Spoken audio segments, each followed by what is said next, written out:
အပူပူမှာမယန်းသီးလေးစားပါမယ်ချစ်တို့ရေကိုစစ်လေးစားလို့ရန်ကောင်းတယ်ချွတ်လေးနဲ့လူကြီးရဲ့ဆိုင်မှာရောင်းတာဖြစ်ပါလေရှိဒါလေးကကျတော့လူကြီးမနေ့ကဈေးသွားပါတော့ဒါရရေစေးထားပြီးသွားမယန်းသီးလေးစားမှဖြစ်ပါလေရှိပူတဲ့အချိန်မှာချင်းညာစားလေးစားကြအောင်နော်စားလေးတေးရောကြနေဒါလေးငှုတ်ပြီးမို့နေရလေပူငပြားရည်နဲ့စားရစားကောင်းတယ်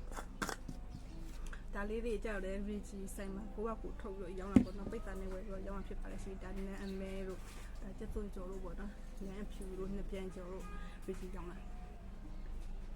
နာပေါ့နော်အဲ့လိုမျိုးတွေထုတ်လို့ရောင်းတာဖြစ်ပါလေရှိဒါလေးကျရေစေးထားပြီးဒီမှာရေစိမ်ထားတာဒီချိန်ကကျတော့မရင်လေးကတုံးနေပြီပေါ့နော်မရင်လေးကတုံးပြီးချစ်တို့ရေးဟုတ်ပြေတော့ကြတယ်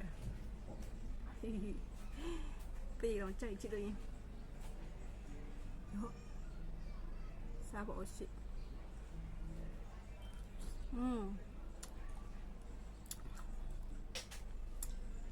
ဒီချိန်ကမရင်လေးကတုံးပြီးဘယ်ချိန်ကမနေ့ကဈေးသွားတာရေဒီလိုမနေ့ဟိုပါနော်ဟင်းချက်ဖို့ဈေးသားဝင်နေမရင်သီးတွေ့တော့မရင်သီးကကြတော့တုံးပြီးဆိုတော့လေရေကြီးကကြတော့ဝယ်လာပြီးတော့ဒီဟာလေးကိုနေရက်ထားတာသူကဘာလဲအမက်ပြောမှာပေါ့နော်ဒါအမက်မှတိတ်မချင်တော့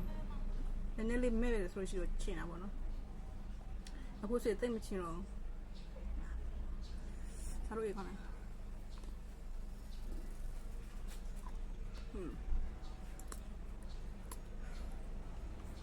ချူချင်းလေးညံကောင်းလားလေကြောက်ကိုစစ်ကျူလေးနဲ့ကိုစစ်စားချီရှိရူကြီးစမှာအဝေးရရူကြီးကျတော့ထုတ်ပြီးတော့အရှင်းမှာရောင်းတာပေါ့နော်ရုံကြီးဆွဲပြီးတော့ရောင်းတာ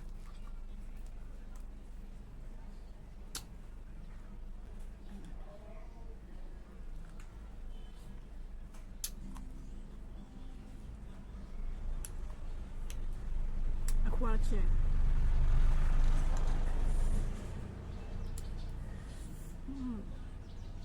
ဆက်လို့ရင်ခွာချင်တယ်မှာ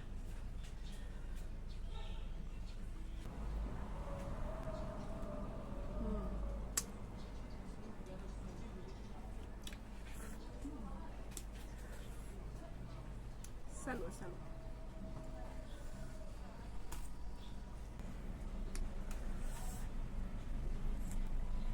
ရေဒီဒီနေ့မြည်သည့်စားတော့ကိုရေဒီမြဝယ်ပြဖြစ်ပါလေရှိအခုလိုမျိုးကျေးဇူးပြရတဲ့အားလုံးကိုကျေးဇူးတင်ပါတယ်ရှိ